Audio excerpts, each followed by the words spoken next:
Media మిత్రులకు అదేవిధంగా 50 మంది తెలంగాణ అమ్మలకు, అక్కలకు, అన్నలకు, చెల్లెళ్లకు, తమ్ముళ్లకు, పెద్దలకు అందరికీ కూడా హృదయపూర్వకంగా నమస్కారం. ముందుగా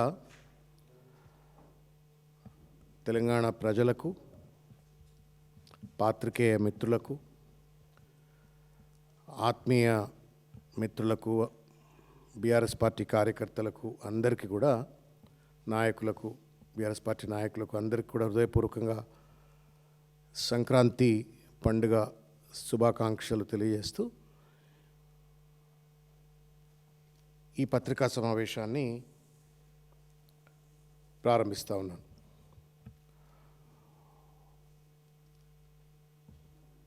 మిత్రులారా, నిన్న ముఖ్యమంత్రి గారు ఒకానొక అధికారిక సమావేశంలో మాట్లాడుతూ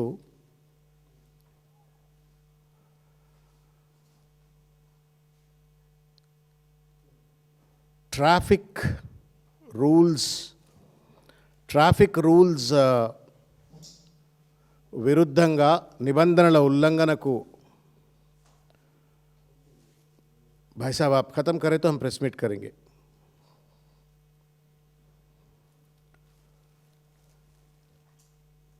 నిన్న ముఖ్యమంత్రి గారు ఒక అధికారిక సమావేశంలో మాట్లాడుతూ అరే ఏమవుతుంది తలుపులన్న పెట్టరి ప్రెస్ మీటా ఇదేమన్నా మార్కెటా?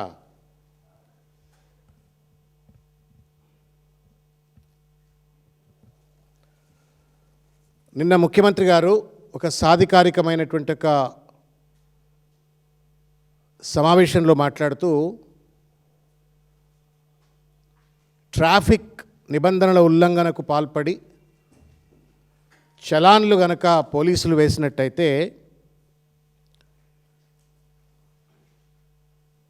ఆ చలాన్ల అమౌంట్ అంతా కూడా ఆటో డెబిట్, అంటే నేరుగా పౌరుల యొక్క బ్యాంక్ ఖాతాల నుండి పోలీసు వాళ్ళే ఆటో డెబిట్ చేసుకునే విధంగా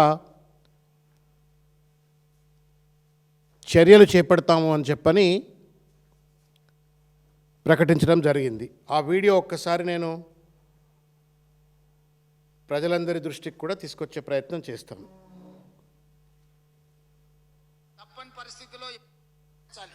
తప్పని పరిస్థితిలో ఎవరి మీదైనా చలానా వేస్తే ఒక్క పైసా తగ్గించకండి. మూడవది, వాళ్ళ బ్యాంక్ అకౌంట్స్తోని డైరెక్ట్గా డిపార్ట్మెంట్కి సింక్రనైజ్ చేయండి. ఎప్పుడు చలానా పడితే ఆటోమేటిక్గా వాళ్ళ అకౌంట్లోకి వెళ్ళి డిడక్ట్ అయ్యి పోయే విధంగా ఈరోజు బండి రిజిస్ట్రేషన్కి వచ్చినప్పుడే ఆ బండి యజమాని యొక్క ఖాతాను మీరు తీసుకోండి. బ్యాంక్ అకౌంట్ను అటాచ్ చేయండి. ఏ బండి అయితే స్పీడింగ్ చేస్తుందో, ఏ బండి అయితే సిగ్నల్ జంప్ చేస్తుందో, ఏ బండికి అయితే చలానా పడుతుందో ఆటోమేటిక్గా ఆ యజమాని అకౌంట్లో నుంచి నగదులు బదిలీ అయ్యే విధంగా మీరు ఈరోజు టెక్నాలజీని వాడుకోండి. బ్యాంకులను కూడా సమన్వయం చేసుకోండి. లేకపోతే తప్పని పరిస్థితిలో ఎవరి మీదైనా చలానా వేస్తే ఇది రేవంత్ రెడ్డి గారు నిన్న మాట్లాడినటువంటిది. నాకు ఒక్కోసారి అనిపిస్తుంది, రేవంత్ రెడ్డి గారు ఏమైనా అమాయకుడా, కనీస రాజ్యాంగ స్ఫూర్తి కానీ లేకపోతే ప్రజలకు సంబంధించినటువంటి చట్టాలు అమలు చేయాలంటే ఉన్నటువంటి ఒక కాన్స్ట్రెయింట్స్ ఏంటి, ఎనేబులర్స్ డిజేబులర్స్ అంటాం మేనేజ్మెంట్లో. ఎనేబులర్స్ ఏంటి, డిజేబులర్స్ ఏంటి, సాధ్యాసాధ్యాలు ఏంటి, కనీస అవగాహన లేకుండా ఏది నోటికి పడితే అది వచ్చి మాట్లాడతాడా? అహంకారమా లేకపోతే అమాయకత్వమా, అజ్ఞానమా? మొత్తానికి మాత్రం ఇష్టం వచ్చినట్టుగా మాట్లాడతాడు. చట్టాలపైన కనీస అవగాహన లేకుండా ఇష్టం వచ్చినట్టు మాట్లాడతాడు. నేను అడుగుతా ఉన్నాను రేవంత్ రెడ్డి గారిని,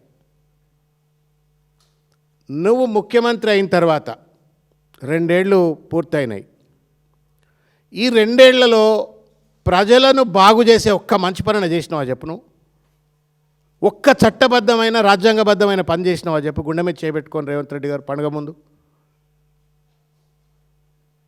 విచ్చలవిడి అవినీతి, దోపిడీ, ఇష్టం వచ్చినట్టు చట్టాలు చేయటం, ఆ చట్టాలను కోర్టులు కొట్టివేయడం, మొట్టికాయలు వేయడం, హైడ్రా పేరు మీద ఇండ్లను విధ్వంసం చేయటం, మూసీ నది పేరు మీద విధ్వంసాలకు పాల్పడటము, గ్రూప్ 1 పరీక్ష లాంటి పరీక్షలు అక్రమంగా నిర్వహించి విద్యార్థుల జీవితాలను బలిపెట్టడము, ఇవాళ ఆఖరికి రోడ్ల మీద ట్రాఫిక్ నిబంధనలు ఉల్లంఘించిండ్రు అని చెప్పని ఆఖరికి డైరెక్ట్గా బ్యాంక్ ఖాతాల నుండే డబ్బులు దొబ్బివేయాలని చెప్పని వాళ్ళ కుట్రపూరితమైన ప్రయత్నం చేస్తూ ఉన్నారు.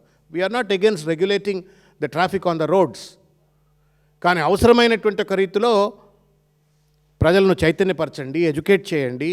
ముందు ఆ గుంతలను అయితే బూడ్చవయ్యా రేవంత్ రెడ్డి, నువ్వు చాలాను వసూలు చేసే ముందు ఎక్కడికక్కడ పోలీసు వాళ్ళకు నువ్వు టార్గెట్లు పెట్టి, పోలీస్ స్టేషన్కి ఇంత టార్గెట్, ఎస్ఐకి ఇంత టార్గెట్, సిఐకి ఇంత టార్గెట్, ఏసీపీకి ఇంత టార్గెట్, ఇట్లా టార్గెట్లు పెట్టి చలాన్లు వసూలు చేస్తూ ప్రభుత్వ ఖజానాన్ని నింపుకుంటూ విచ్చలవిడి దోపిడీకి పాల్పడుతూ రోడ్ల మీద గుంతలు మాత్రం పూడ్చవు, పార్కింగ్కు స్పేసు కల్పించావు, ఏమాత్రం నియమ నిబంధనలు అప్రాప్రియేట్గా ప్రజలను చైతన్యపరచుకుంటా, ఎడ్యుకేట్ చేయకుండా, ఎన్వైరన్మెంట్ క్రియేట్ చేయకుండా చలాన్లను మాత్రం ఆటోమేటిక్గా డెబిట్ చేస్తాము అని చెప్పని మాట్లాడటం మీ మూర్ఖత్వానికి, అజ్ఞానానికి, అమాయకత్వానికి, అవగాహన రాహిత్యానికి, చట్టంపై కనీస అవగాహన లేనట్టుగా వ్యవహరిస్తూ ఉన్నారు. You are a chief minister sir, you are expected to know the law, you are expected to know the constitution. రాజ్యాంగం తెలియాలా, చట్టం తెలియాలా. ఆ కుర్చీలో కూర్చున్న తర్వాత నీ నోట్లకెళ్ళి ఒక మాట వచ్చినట్టయితే అది ఫత్వా లాంటిది, అది ఒక ఆర్డర్. నిన్న కూడా చెప్పిన ఇదే మాట. ఈ చీఫ్ మినిస్టర్ ఒక్క పదం మాట్లాడితే ఆ పదం ఒక ఆర్డర్ లాంటిది. ఆ ఆర్డర్కు ఒక సహేతుకత ఉండాలా, చట్ట నిబద్ధత ఉండాలా, రాజ్యాంగ నిబద్ధత ఉండాలా. ఏది పడితే అది మాట్లాడితే జోకర్ అయిపోతారు. And you are making governance as a joke and you are becoming a joker. ఒక 5 పేజీల లేఖ గౌరవనీయులు తెలంగాణ రాష్ట్ర ముఖ్యమంత్రి రేవంత్ రెడ్డి గారికి రాయటమైంది. మీరు ఆటో డెబిట్ సిస్టమ్ ఏదైతే మీరు ప్రవేశపెట్టాలని ప్రయత్నం చేస్తూ ఉన్నారో అది పూర్తిగా కూడా రాజ్యాంగ విరుద్ధం, మోటార్ వెహికల్ యాక్ట్స్కు విరుద్ధం, రైట్ టు ప్రైవసీ యాక్ట్కు విరుద్ధం.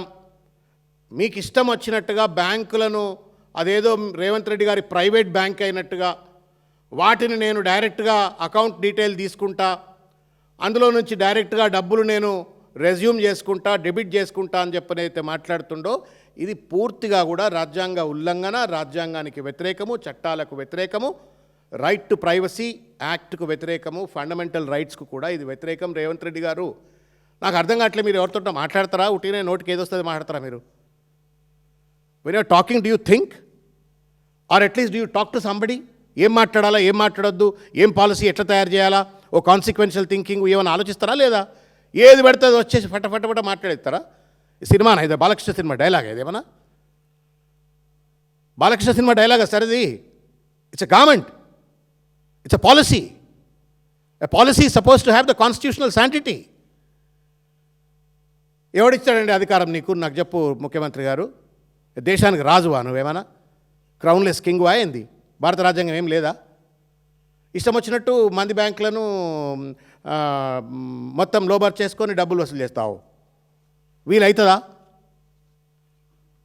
ప్రజెంట్ లాస్ అలౌ చేస్తాయా? నువ్వు రాస్తేవి అలా పేపర్లలో ఫ్రంట్ పేజీలలో వార్తలు వచ్చాయి, ఇంగ్లీష్ పేపర్లో, తెలుగు పేపర్లో అన్ని వార్తలు వచ్చాయి, టీవీలలో చర్చలు అయిపోయాయి. ఖతం, నీ పని అయిపోయింది, నీకు సెన్సేషనలిజం అయిపోయింది. పేపర్లో వార్తలు వచ్చినాయి, ప్రజల్ని మభ్యపెట్టాలా, అదిరించాలా, బెదిరించాలా. ఇది ఎక్కడ రాజకీయము? This is licensed extortion Revanth Reddy గారు, లైసెన్స్డ్ ఎక్స్టార్షన్. పార్కింగ్ లేదు రోడ్ల మీద, మాల్స్కి ఇష్టం వచ్చినట్టుగా ఎక్కడ పడితే అక్కడ పర్మిషన్లు ఉన్నాయి, చాలా బిల్డింగ్లకు పార్కింగ్ స్పేస్ లేదు. బయట వాడు బండి పార్క్ చేసుకుంటే మీ వాళ్ళు ఫోటోలు కిచ్చ ఫోటోలు కొడుతుంది, లైసెన్స్ మీరు చాలాన్ని పంపిస్తుంది, పైసలు దొబ్బాలని అంటున్నారు మీరు ఇవాళ. This is nothing but licensed government extortion. ఇది పోలీసు వాళ్ళను మనము కలెక్షన్ ఏజెంట్లు ఉంటారు చూడ్రి, ప్రైవేట్ లోన్స్ అట్లా లెక్క పోలీసు వాళ్ళను టార్గెట్ డ్రివెన్ చాలాన్ కలెక్షన్ ఏజెంట్ల లెక్క ఇవాళ ప్రభుత్వం మార్చేస్తున్నట్టుగా కనబడతా ఉంది. నువ్వు రోడ్ల మీద వసూలు చేయి, లేకపోతే బ్యాంకులకు వెళ్ళి కూడా వసూలు చేయని చెప్పని ఈరోజు మాట్లాడుతున్న ఒక పరిస్థితి. ఇది దుర్మార్గమైనటువంటి ఒక డిజిటల్ దాడి రేవంత్ రెడ్డి గారు చేపడతా ఉండరు. ఇండ్లు కూలుస్తావు, జీవితాలు కూలుస్తావు, ఆఖరికి బ్యాంకుల ఖాతాలను కూడా దోచుక తింటా అని చెప్పానంటే ఈ దోచుక తినడం కోసమే నువ్వు ముఖ్యమంత్రి అయినావు రేవంత్ రెడ్డి గారు. ఇదేం సిద్ధాంతం అండి, నాకు అర్థం కాదు. రాహుల్ గాంధీ గారు, రాజీవ్ గాంధీ గారు the first ones in the country, ఎప్పుడో లాంగ్ బ్యాక్ రాజీవ్ గాంధీ గారు అన్నారు, డైరెక్ట్ బెనిఫిట్ ట్రాన్స్ఫర్ ఉండాలా, మనం కేంద్ర ప్రభుత్వం నుండి ₹1 ఇస్తే అది కిందికి లబ్ధిదారుడి వరకు పోయేటప్పటికి 15 పైసలే పోతూ ఉన్నది, మధ్యలో అంతా వస్తూ ఉన్నారు, కాబట్టి ప్రభుత్వమే డైరెక్ట్గా పౌరుల యొక్క అకౌంట్లో డబ్బు వేయాలా అని చెప్పని రాహుల్ గాంధీ గారు, రాజీవ్ గాంధీ గారు అన్నారు. అదే సూత్రాన్ని రాహుల్ గాంధీ గారు 2019లో న్యాయపత్రం అని చెప్పని ఆయన న్యాయ యోజన అని చెప్పని పట్టుకొచ్చేసి డైరెక్ట్గా ప్రభుత్వమే లబ్ధిదారులకు అకౌంట్లో కొంత డబ్బు వేయాలి, 20,000 30,000 వేయాలని చెప్పని ఒక పథకం పట్టుకొచ్చిండ్రు. ఆ స్ఫూర్తితోటే 23లో కూడా మేనిఫెస్టోలో పెట్టిండ్రు. That is government directly transferring the benefit to the voter. Revanth Reddy ఏమంటా ఉన్నాడు, directly looting from the bank accounts of the voters. Rajiv Gandhi ఏమో ప్రభుత్వ సొమ్ము ప్రజలకు ఇవ్వాలంటున్నాడు, రేవంత్ రెడ్డి ఏమో ప్రజల సొమ్మును డైరెక్ట్గా ప్రభుత్వం దొబ్బేయాలని చెప్పని అంటా ఉండి, ఇది ఎక్కడ కథ ఇది? ఇది కాంగ్రెస్ సిద్ధాంతమా లేకపోతే రేవంత్ రెడ్డి ప్రత్యేకంగా కనుక్కున్నటువంటి ఒక సిద్ధాంతమా? దయచేసి సమాధానం చెప్పాలని చెప్పి నేను కోరుతా ఉన్నాను. ఇకపోతే చాలాన్ అనేటువంటిది రేవంత్ రెడ్డి గారు ఒక ఆరోపణ మాత్రమే. It's not a conclusion, it's not a judgement.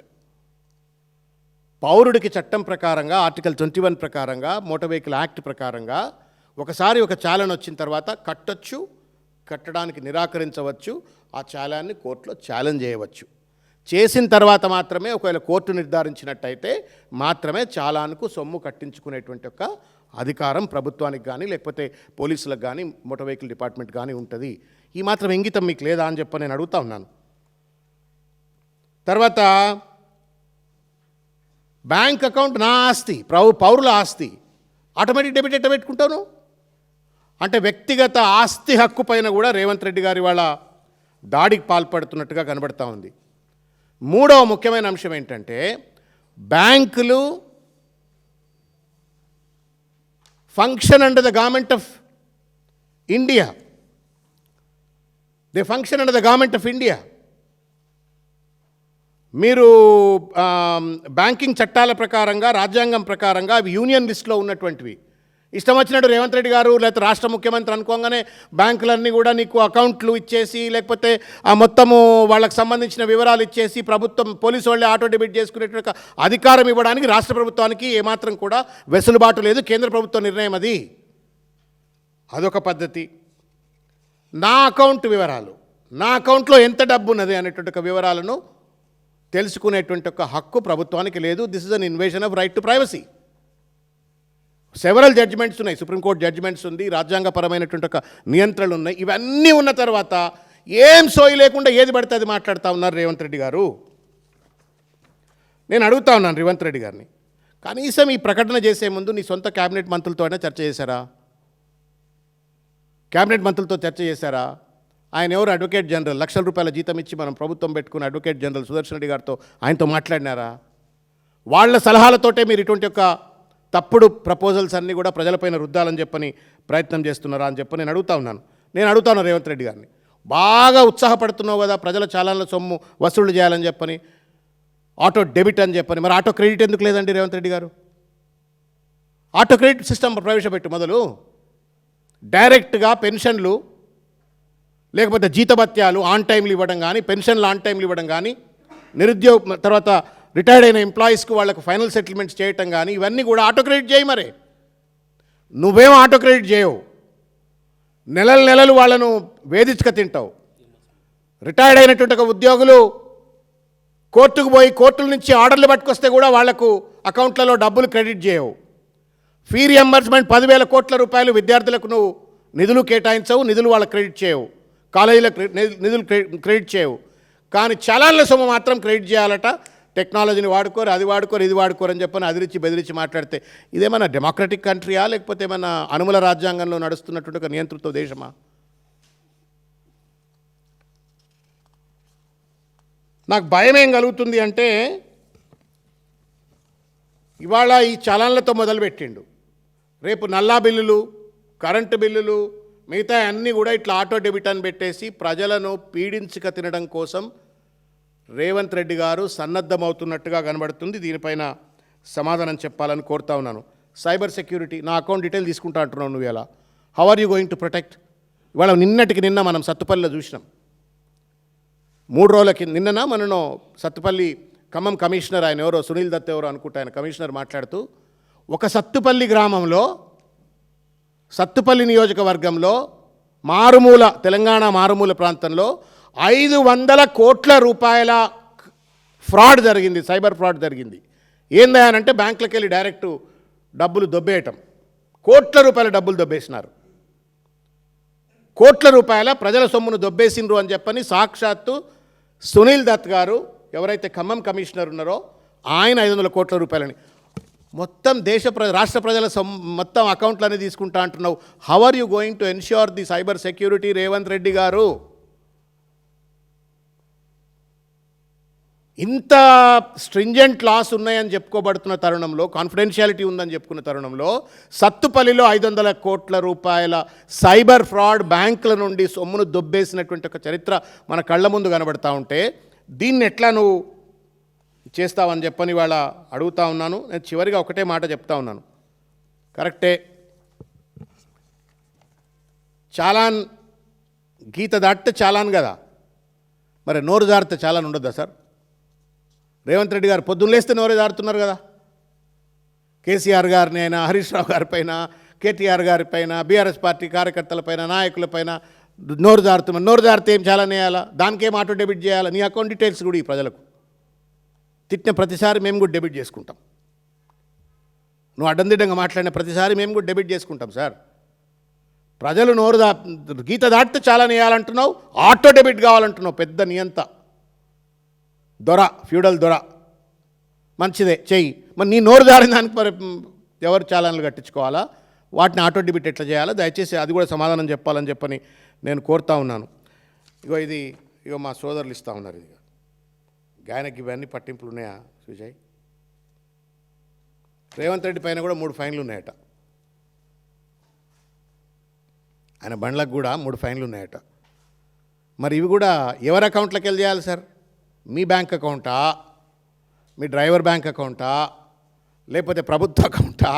ఎవరి అకౌంట్ నుంచి చేయాలి చెప్పు జర ఒక్కసారి రేవంత్ రెడ్డి గారు. ఏది పడితే అది మాట్లాడి అదొక రూల్ అనుకొని, అదొక గొప్ప అనుకొని ప్రజల మీద రుద్దే ప్రయత్నం చేయటం సమంజసం కాదు రేవంత్ రెడ్డి గారు. నేను ఒక విషయం చెప్తున్నా, మనం ఎవరం శాశ్వతం కాదు. మళ్ళీ చెప్తా ఉన్నా ఈ మాట. ప్రభుత్వం అంటే ప్రజలను సేవించేటువంటి ఒక వ్యవస్థ. ఇది it's an institution to serve the people, not to penalise the people. ప్రజలను ఇబ్బంది పెట్టాలా, ప్రజలను ఒత్తిడికి గురి చేయాలా, ప్రజలను పీడించుక తినాలా, ఇదంతా రాక్షసులది. రాక్షస రేవంత్ రెడ్డి మనం ఏమన్నా కావు కదా. అది కూడా ఒక దుర్మార్గమైనటువంటి ఒక రీతిలో ఇవాళ ఇది తుగ్లక్ నిర్ణయం. ఇది కూడా మళ్ళా నాకు తెలిసి ఇది చట్టం అమలు చేయడు. ఈ మాట అన్నాడు కదా, రిట్రాక్ట్ చేసుకోకపోతే నేను ముక్కు నెలకు రాస్తా చూడండి. ఒకవేళ చేసే ప్రయత్నం చేస్తే కోర్టులు కొట్టేస్తాయి చూడండి. తుగ్లక్ చర్య ఇది. కాబట్టి లైసెన్స్డ్ ఎక్స్టార్షన్ ఏదైతే చర్యలకు రేవంత్ రెడ్డి గారు పాల్పడాలని చెప్పని తలంపు ఏదైతే చేస్తూ ఉన్నారో దయచేసి దాని నుండి ఉపసంహరించుకోవాలని చెప్పని కోరుకుంటూ నేను కోరుతా ఉన్నాను. హైదరాబాద్ను నిజంగానే ట్రాఫిక్ సమస్య బాగా పెరిగిపోయింది. And we have a responsibility to ensure that traffic issue is resolved. Ranganath గారు ఆయన ఇప్పుడు హైడ్రా కమిషనర్ ఆయన ఉన్నప్పుడు I think he brought in some historical measures. ఇంకా ఏమన్నా మంచి మెజర్స్ కావాలంటే పట్టుకురండి. హైదరాబాద్ను సిగ్నల్ ఫ్రీ సిటీగా తీర్చిదిద్దండి. పార్కింగ్ స్పేసెస్ని పెంచండి. పార్కింగ్ స్పేస్లు అంటే మళ్ళీ దోచుక తింటున్నారు మీరు. కేబీఆర్ పార్క్ చుట్టూ పార్కింగ్ స్పేస్లు వచ్చినాయి, చూసిందో లేదో మీరు. పార్కింగ్ స్పేస్ వస్తుంది, పక్కన ఒక పెద్ద ఎల్ఈడి వస్తుంది, పైసలు దొబ్బుక తింటూ ఉన్నారు.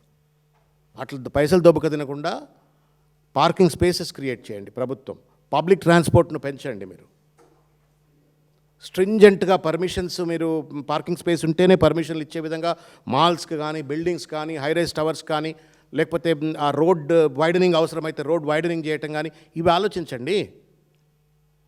చాలాన్ల వసూళ్ల కోసమే రేవంత్ రెడ్డి గారు ముఖ్యమంత్రి అయినట్టు, హోంమంత్రి అయినట్టు, పోలీసులు ఉన్నట్టుగా ప్రజలను పీడించుక తినటమే ధర్మం అయినట్టుగా వ్యవహరిస్తూ కనీస బాధ్యతలు గుంతలను పూడ్చండి ఫస్ట్ మీరు. గుంతలను పూడ్చలేనోడు చాలాను వసూలు చేసే హక్కు ఎక్కడిది?